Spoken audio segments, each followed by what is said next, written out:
서울시장 오세훈 시장이 이제 작년 9월 달에 종합감사 결과를 발표했는데 이것만 한번 보시도 여러분들이 얼마나 지금 이게 앞으로 서울시와 같은 일이 대한민국 전역에서 다 하부구조에서 일어납니다. 자, 보십시오. 그때 9월 달에 발표한 결과입니다. 종합감사 결과. 서울시는 지난 10년간 민간 보조금 또는 민간 위탁금이라는 명목으로 직접 또는 자치구를 통해 시민사회와 시민단체에 지원해 왔습니다.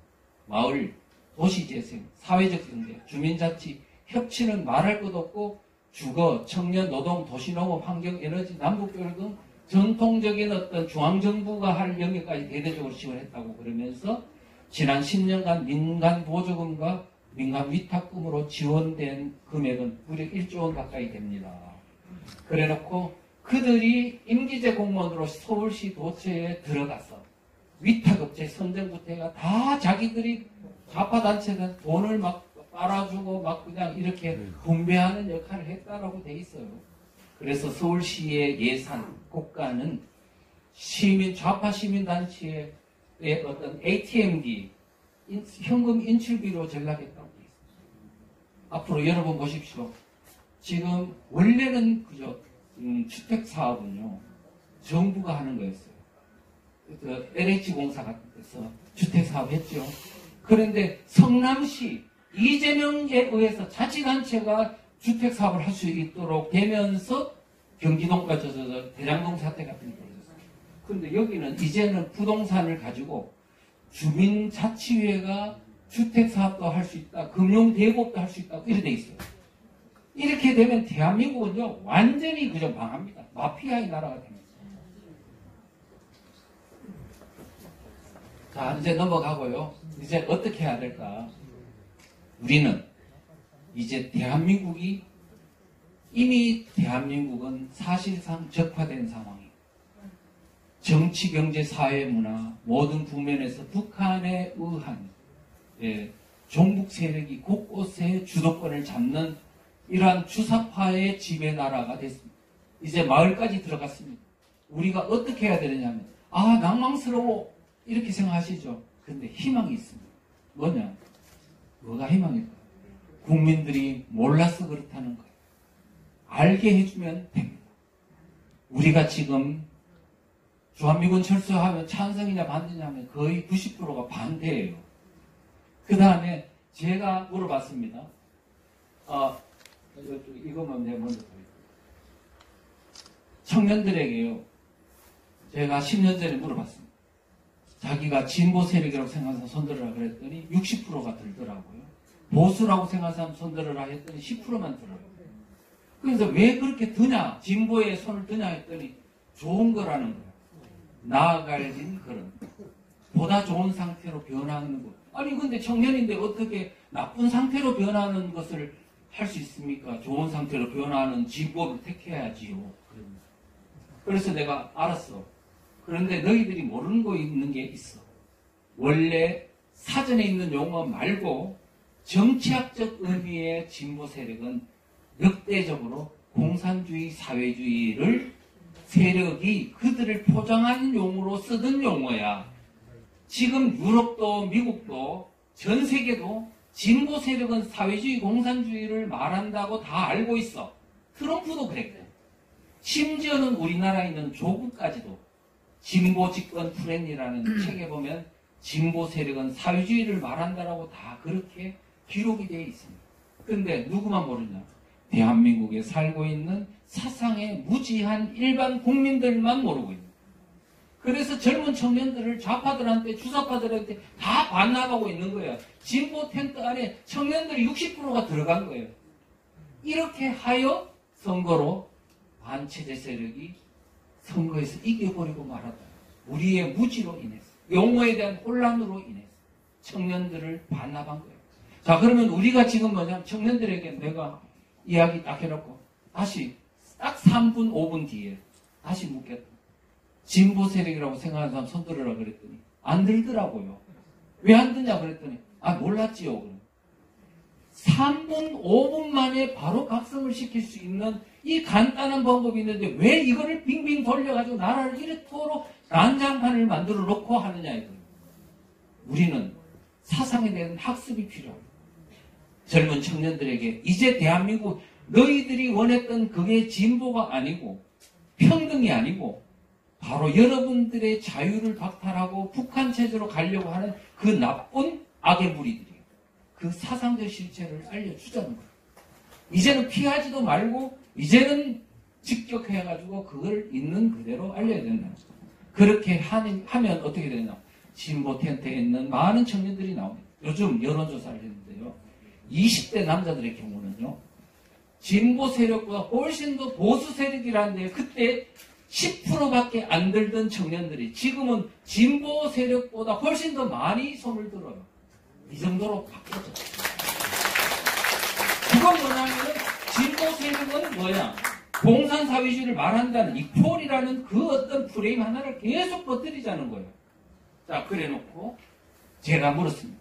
야, 이제 진보 보수라는 말은 적에게 이로운 유리한 프레임이야.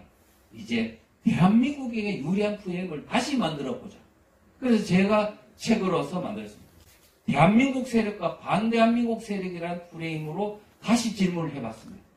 자, 대한민국의 자유민주주의 체제를 역사를 긍정하는 사람은 대한민국 세력이다.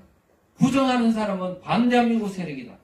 딱 해놓고 대한민국의 자유민주주의를 긍정하는 사람 손들어 다 들어. 아니 60%가 저쪽에 가 있던 사람이 이 유리한 프레임을 하니까 좀 다 와버리는 거야. 우리가 프레임 하나로 대한민국을 다시 재세팅할 수 있는 겁니다. 우리가 지금 공부하시잖아요. 그래서 지금 여기요. 요것만 하고 말겠습니다. 끝입니다. 지금 소책자가 있습니다. 제가 만든 소책자가 있는데 바로 대한민국은 체제전쟁 32페이지. 그 다음에 다시 마을로 가는 체제전쟁 32페이지. 이 두 개를 한번 읽어보십시오. 그래서 줄을 긋고 읽으시고 5명에서 분임 토의를 하고 서로 논의를 하고 하다 보면은 그 내용이 다 내재화 될 것이라고 생각합니다. 그리고 강의 동영상도 좀 청취를 하시고 그 다음에 이제 내재화 됐으면 그런 거를 주변에 있는 마을의 전철이나 이런 데 한 두세 명씩 짝을 지어가지고 대포운동도 하시고 이러면서 하나씩 1년간 하시다 보면 대한민국 국민 5,200만 명이 대한민국 지금 체제전쟁이 중이구나. 지금 이 정도로 반체제성이 심각하구나 하는 것을 우리가 알게 된다면 혼미에서 벗어나 대한민국 체제는 지켜질 수밖에 없다는 그런 사실을 인식하시고 불안에서 떨쳐버리고 자유마을에 참여하셔가지고 앞으로 주민들 깨우기 운동 그리고 그를 통해서 200명의 대한민국 총선에서 반드시 승리를 거뒀어. 문재인 정부이 이렇게 막 법적으로 막 박아놓은 쇠파이프를 다 뽑아내서 대한민국을 정상국가로 만들어야 된 사명이 바로 오늘 우리에게 있다. 이렇게 말씀을 드리겠습니다. 고맙습니다.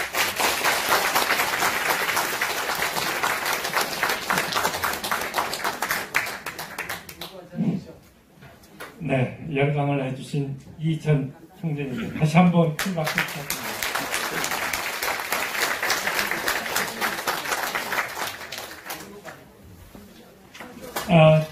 궁금한 일들이 많이 있으실 텐데 우리나 이 나라가 왜 희망이 없냐 하면요. 권력 누린 사람, 돈 있는 사람이 기득권 세력이 이 체제가 지켜져야만 혜택을 누린 사람이 하나도 안 나서 숨어서 누군가 대신해 주기를 바랍니다. 내 같은 사람이 대신해 주기를 바라면 안 돼요.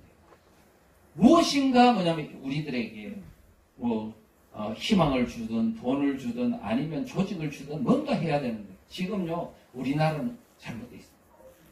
귀족 사회는요 왜 귀족의 이 신분이 유지되느냐면 화랑관창처럼 또 저 유럽에 있는 어떤 귀족 사회처럼 전쟁 나면 제일 먼저 귀족이 나서 목숨을 버리니까 그래 너희들은 귀족 자격이 있어 이런 거예요. 우리나라는 나는 지금 돈이 이렇게 혹시 공격당할지 몰라 뺏길지 몰라 세무사찰 당할지 몰라 그러니까 돈 없는 자가 싸워. 이거는 나라 절대로 안 지키지. 우리는 이 체제는 이제 공짜로 지켜지는 게 아니라는 사실을 꼭 명심하셔요. 그 다음에 우리가 지금 이 상황이 이 정도 오기까지 우리 대한민국에 있는 나름대로의 그래 나는 기업 보고 생각하는 게 아니 이 사람들은 정신이 있나 없나. 아니 돈 버는 데는 귀신인데 어떻게 해가지고 돈 지키는데 이렇게 무력할 수가 있냐. 체제가 넘어가면 모든 게 다 뺏기는데 왜 이 부분에 대한 연구도 안 하고 이 부분을 어떻게 지켜야 될지도 고민도 안 하고 전문가도 안 찾는다 이거예요. 겁난다고요? 그래도 해야죠. 나는 이런 걸 보고 대한민국은 이제 현재의 생각을 완전히 바꾸기 전에는 대한민국은 멀지 않습니다. 제가 이거 절대로요 허튼 말 아닙니다. 정신이 망했어요. 썩었다고.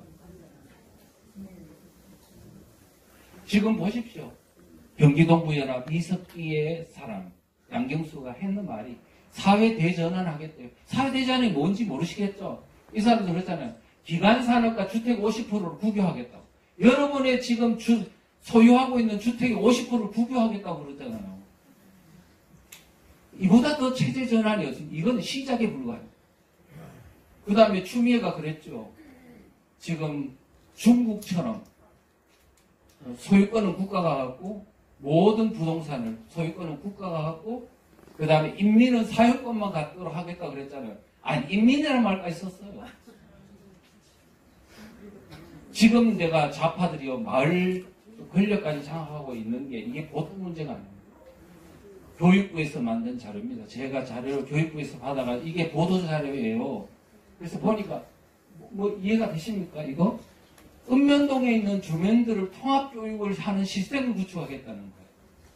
제도권 교육, 초, 중, 고등학교, 그 다음에 좌파들이 만든 민간교육기관 통합관리하겠다는 겁니다. 그 다음에 뭐 학교만, 마을 학교도 있고, 마을 도서관도 있고, 돌봄 학교도 있고, 성인 학교도 있고, 온갖 거 다 있는데 그거를 통합관리하겠대요. 통합관리하겠다? 이 나라가 왜 희망이 없냐 하면요. 권력 누린 사람, 돈 있는 사람이 기득권 세력이 이 체제가 지켜져야만 혜택을 누리는 사람이 하나도 안 나서 숨어서 누군가 대신해 주기를 바라요. 내 같은 사람이 대신해 주기를 바라면 안 돼요. 무엇인가 뭐냐면 우리들에게 희망을 주든 돈을 주든 아니면 조직을 주든 뭔가 해야 되는데 지금요 우리나라는 잘못되어 있어요. 귀족 사회는요, 왜 귀족의 이 신분이 유지되느냐면, 화랑관창처럼, 또, 유럽에 있는 어떤 귀족 사회처럼, 전쟁 나면 제일 먼저 귀족이 나서 목숨을 버리니까, 그래, 너희들은 귀족 자격이 있어. 이런 거예요. 우리나라는, 나는 지금 돈이, 이렇게 혹시 공격당할지 몰라. 뺏길지 몰라. 세무사찰 당할지 몰라. 그러니까 돈 없는 자가 싸워. 이거는 나라 절대로 안 지켜집니다. 우리는 이 체제는 이제 공짜로 지켜지는 게 아니라는 사실을 꼭 명심하셔요. 그 다음에 우리가 지금 이 상황이 이 정도 오기까지 우리 대한민국에 있는 나름대로의 그래 나는 기업 보고 생각하는 게 아니 이 사람들은 정신이 있나 없나. 아니 돈 버는 데는 귀신인데 어떻게 해가지고 돈 지키는데 이렇게 무력할 수가 있냐.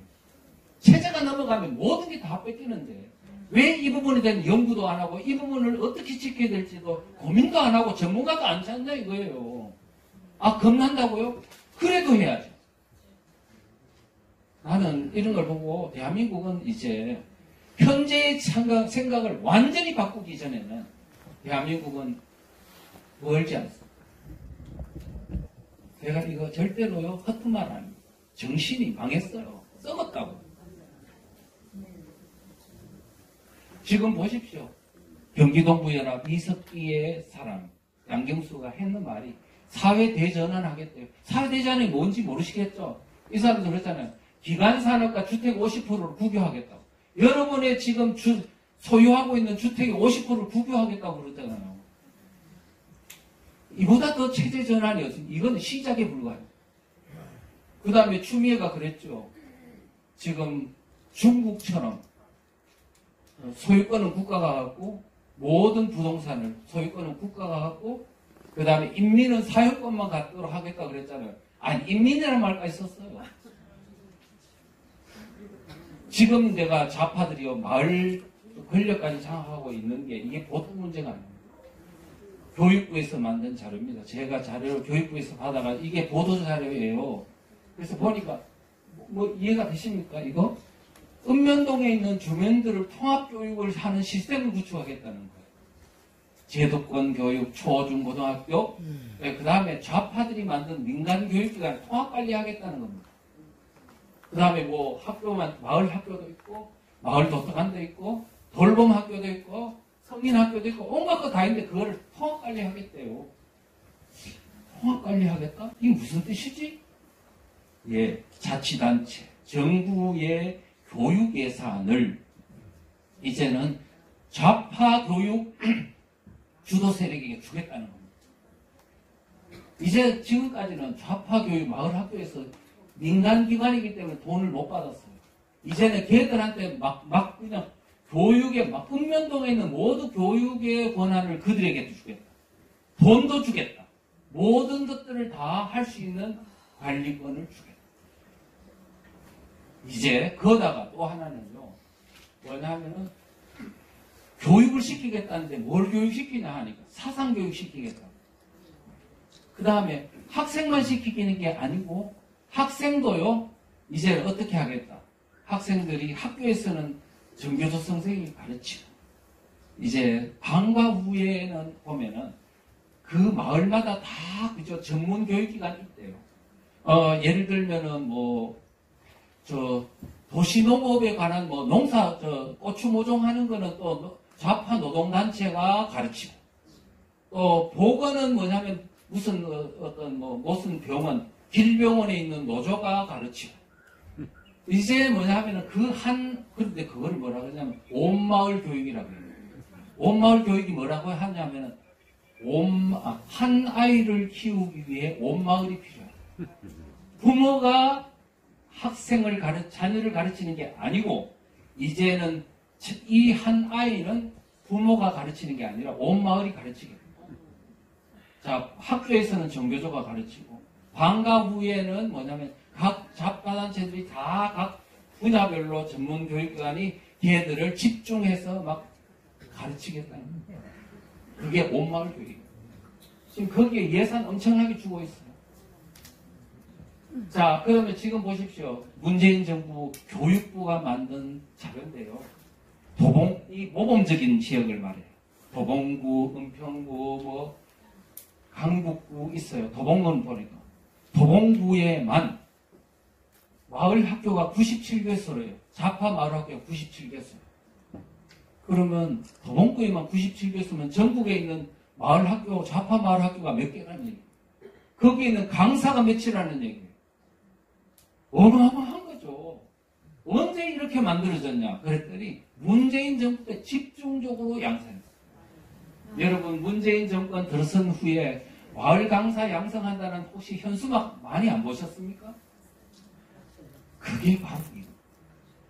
그 다음에 그때 그 마을 학교가 97개소고 마을 강사가 522명이 양성돼 있다고 여기 다 기록이 있어요.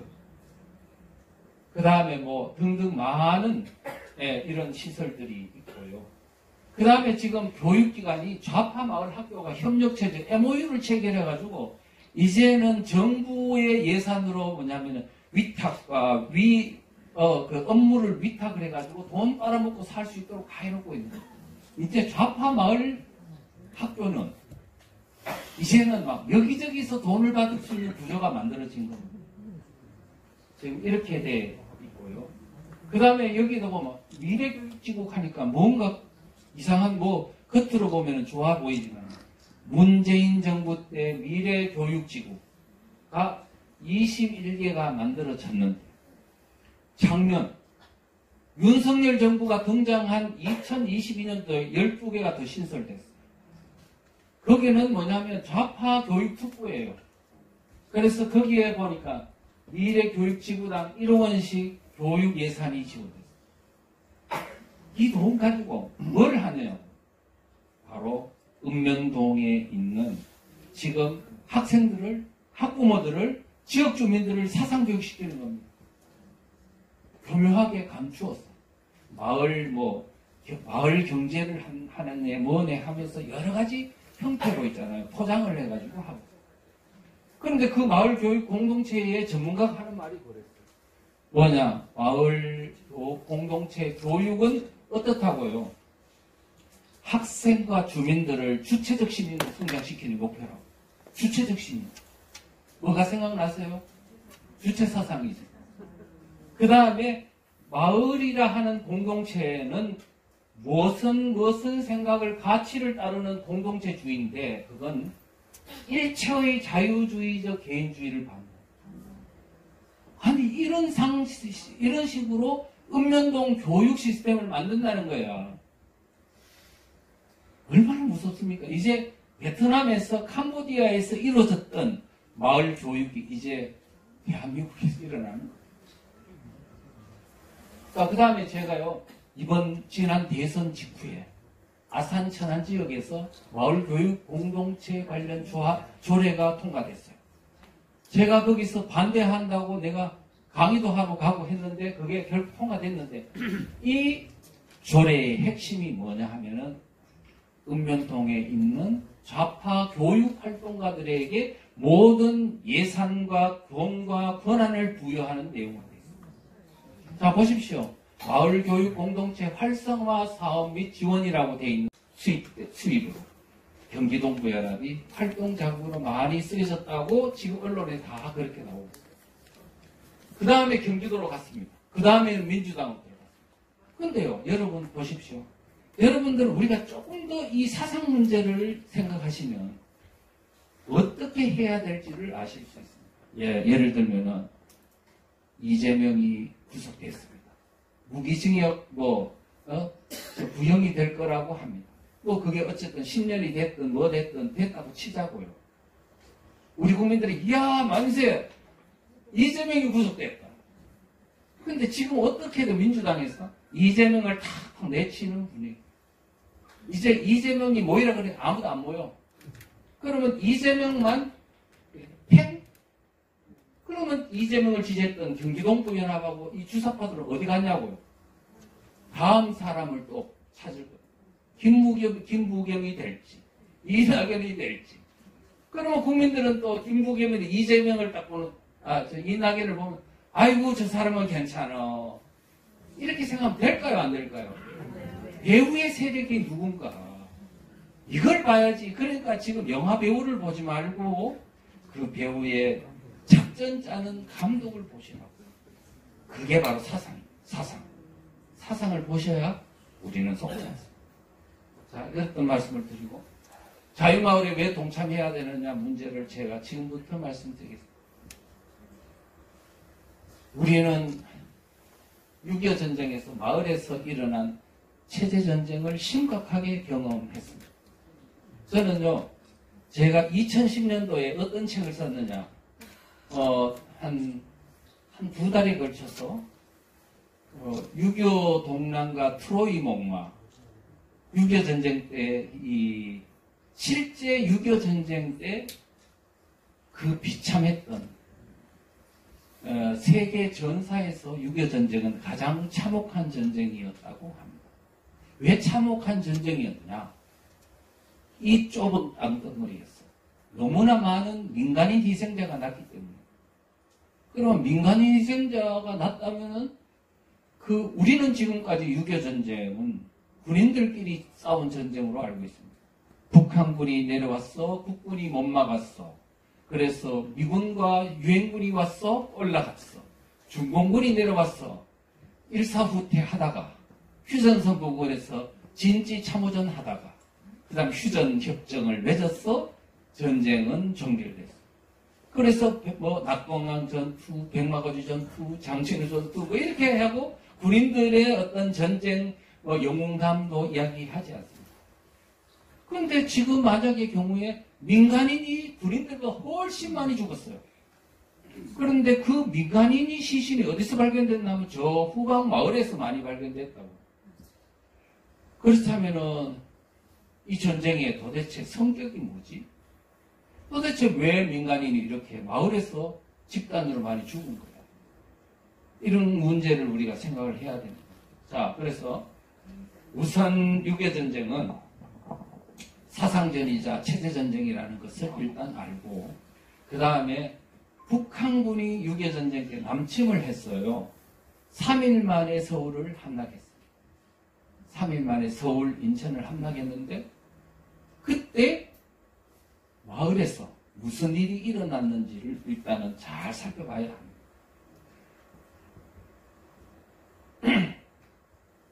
북한군이 마을에 내려오자, 여러분들 혹시 모윤숙이라는 시인 아시죠? 그 양반이 서울에서 이제 피난을 못 갔어요. 그래가지고 그분이 이제 수기를 보니까, 남대문에서, 남산에서 남대문 김한란 박사를 만나러 갈 때 본 광경을 수기에 적었더라고요. 북한군이 기갑부대입니다. 오토바이를 타고 노도광풍처럼 이렇게 행진을 하고 있는데, 서울의 시민들이 어느새 마련했는지 북한 깃발 적기를 흔들고 있어요. 어제까지만 해도 태극기를 흔들던 대한민국 국민들이 하룻밤 사이에 마음이 변해 북한 깃발을 흔들다니, 이렇게 껄껄껄 차는 광경이 이야기됐습니다. 그리고 이 사람이 이화여대학교를 갔다가 또 잡힐 뻔한 얘기, 그 다음에 저쪽에 광주 있잖아요. 저 경기도 광주 쪽에 자기 아는 신노인이라는 집에 갔다가 어떻게 알았는지 자기 운전사 있죠. 운전사가 이 사람을 잡으러 온 겁니다. 잡으러 와가지고 막 잡아가야 된다는 거야. 인민위원회에다가 체포를 줘야 된다 이거지. 그러니까 여자인 모윤숙이가 죽느냐 사느냐의 문제를 두고 막 발버둥 치니까 남자가 못 끌어가는 모양이에요. 다른 사람 데리고 간새 토꼈어요. 그래가 남한산성 부근을 지나가다가 어느 소위가 죽은 걸 보고, 눈을 뜨고 죽은 걸 보고 국군은 죽어서 말한다는 시를 장편에 시를 썼습니다. 자, 보십시오. 자기를 운전해줬던 운전사가 그때가 되니 모윤숙을 잡아가 체포해가지고 막 인민위원회가 잡아가는 거예요. 그래서 6.25 전쟁을 겪었던 사람 한결같이 하는 말씀이, 그때가 되니 이웃이 더 무섭다. 그때가 되니 이웃이 더 무섭다. 북한군이 마을에 내려왔거든요. 내려왔더니 그 사람들이 제일 먼저 해야 되는 일은 반동분자, 공산주의를 반대하는 세력을 체포해가 제거하는 겁니다. 자, 누구냐? 첫째, 지주, 땅 많이 가진 사람. 두 번째, 기업가, 자본가. 그 다음에 경찰 가족, 군인 가족, 공무원 가족. 그 다음에 우익활동을 했던 사람들이 바로 반동분자라고 지목돼요. 이미 살생부를 만들어. 근데 살생부가 북한군이 만들었을까요? 그 동네 사람이 만들었어요. 당연하죠. 그래서 이 사람이 누군지를 아는 거는 그 동네 사람이니까. 그래서 공산 정권이 등장할 때 공산 집권 세력은 반드시 모든 마을에 있는 좌파 주민들을 적극 활용한다는 사실을 명심하십시오. 베트남도 그랬고 캄보디아도 그렇고 모든 공산 정권이 똑같아요. 앞으로 우리 대한민국이 북한에 의한 연방제 통일이 되면 바로 실제 여러분들을 해칠 사람은 여러분 동네에 있다는 사실을 명심하십시오. 그런데 여러분들의 정보가 지금 어떻게 알고 있냐? 여러분 주민자치회가 바로 여러분들의 정보를 수집하려고 만든 장치예요. 주민자치기본법에 잘 나와 있습니다. 뭐라고 주민자치회는 주민자치회가 읍면동에 있는 주민자치회잖아요. 그런데 주민들에 대한 정보를 요구할 수 있는 권한을 그 규정 안에 넣어놨더라고요. 어떻게 넣어놨냐? 중앙행정부처, 예를 들면 법무부 장관, 그 다음에 뭐 외교부 장관, 국세청장, 모든 이런데 또는 산하에 있는 기관장까지, 세무서장까지, 경찰서장까지, 파출소장까지 다 포함해서 그 다음에 교육청, 교육감 뭐 다 함께 모든 부처, 자치단체에 이르기까지 주민자치회장, 주민자치회는 소속 주민에 대한 정보를 요구할 수 있는 권한을 부여했습니다. 핸드폰 번호, 주민등록번호 모든 걸 다 요구할 수 있고 그 다음에 경찰서장한테는 뭘 요구할까요? 전과조회가. 그다음 출입국 관리소한테는 뭘 요구할까요? 이 사람이 출입국을 얼마나 했는지 정보를 요구하겠죠. 세무서장한테는 뭘 요구할까요? 세무정보를 요구하겠죠. 국토부에는 뭘 요구할까요? 부동산 소유 현황을 요구하겠죠. 그것만 딱 나오면 제거할 살생부가 나옵니까? 안 나옵니까? 여러분, 한국은요, 좌파 정부 오랜 동안 중국을 닮아 모든 주민들을 바로 CCTV로 인식할 수 있는 세계에서 가장 많은 CCTV를 보유하고 있습니다.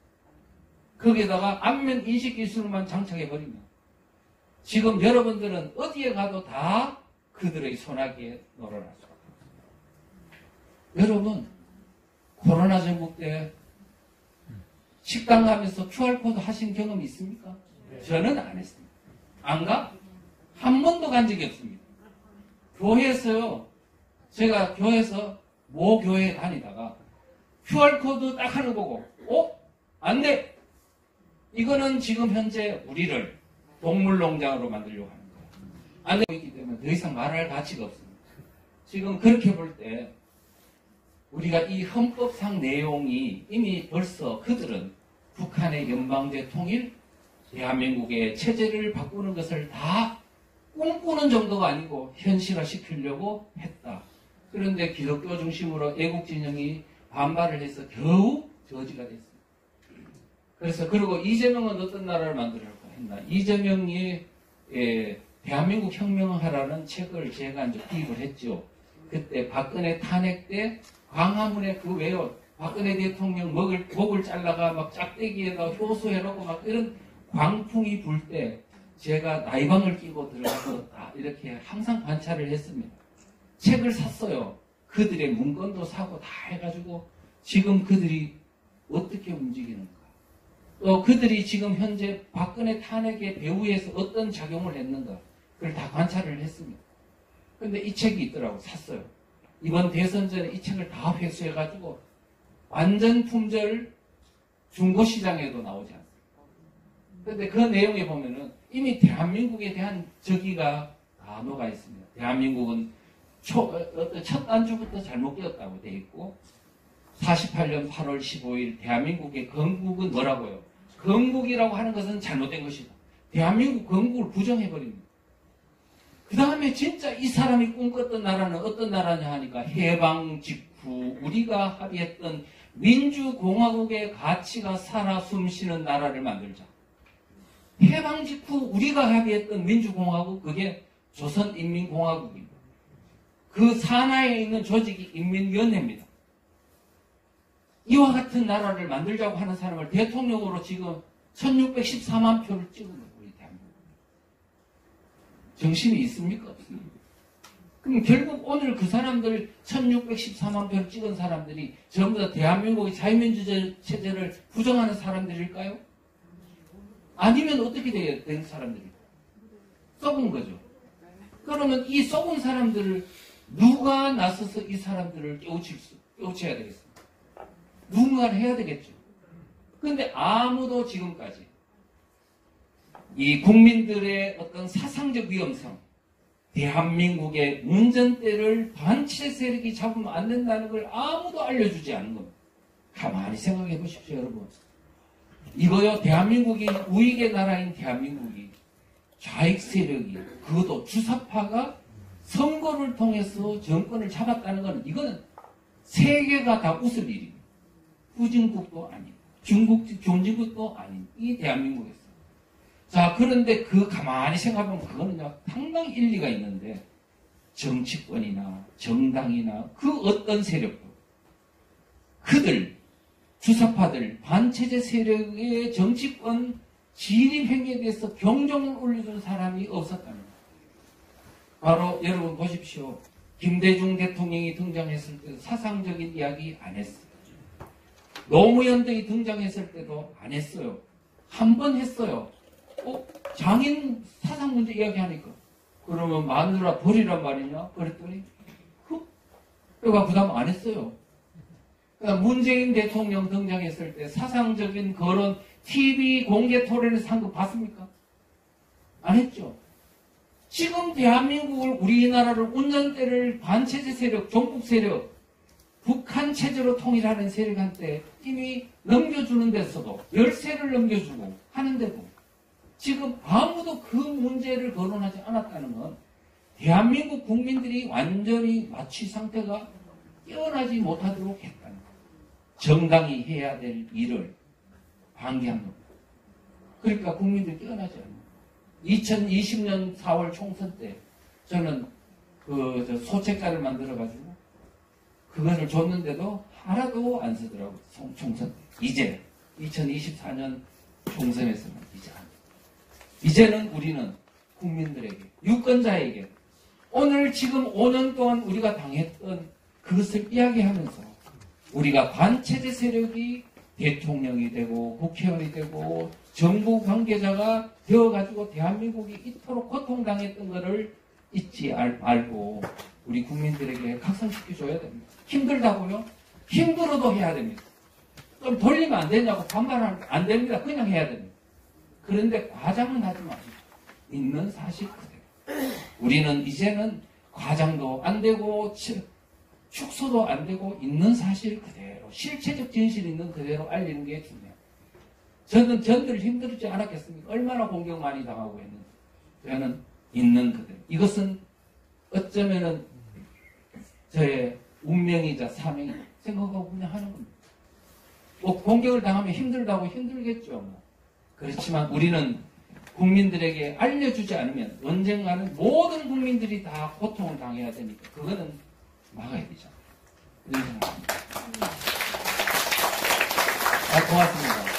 이재명은 책에서 가장 많이 강조한 게 적폐청산.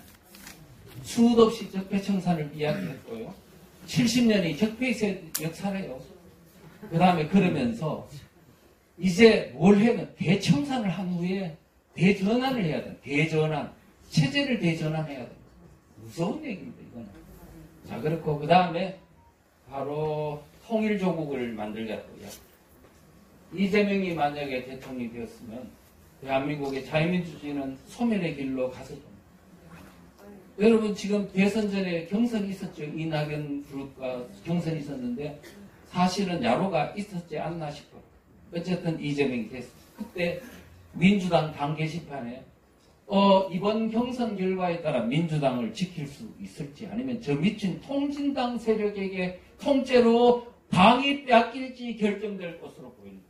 아하, 이게 통진당 세력이 여러분들이 2014년도 12월 달에 헌법재판소에 의하여 이석기의 아로 사건으로 인해 저거는 반체제 정당이다 해가지고 이게 이제 해산명령이 내려졌습니다.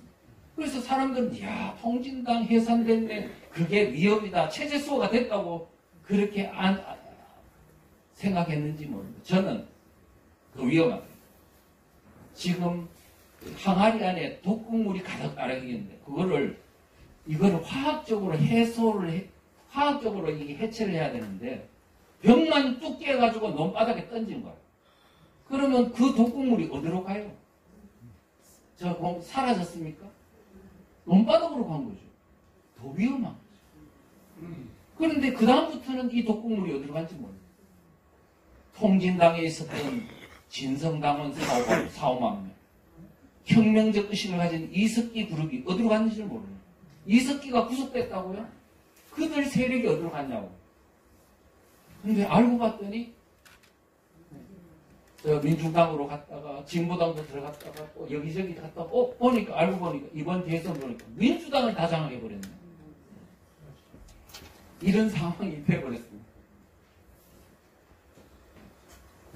그런데 이게 언제 민주당과 그 이석기 그룹과 이제 이재명이 한 몸이 됐냐 하니까 2010년도 지방선거 때 성남시장 될 때 김미희 경기동부연합이 사퇴를 하고 이재명을 밀었습니다. 야권 연대했다고.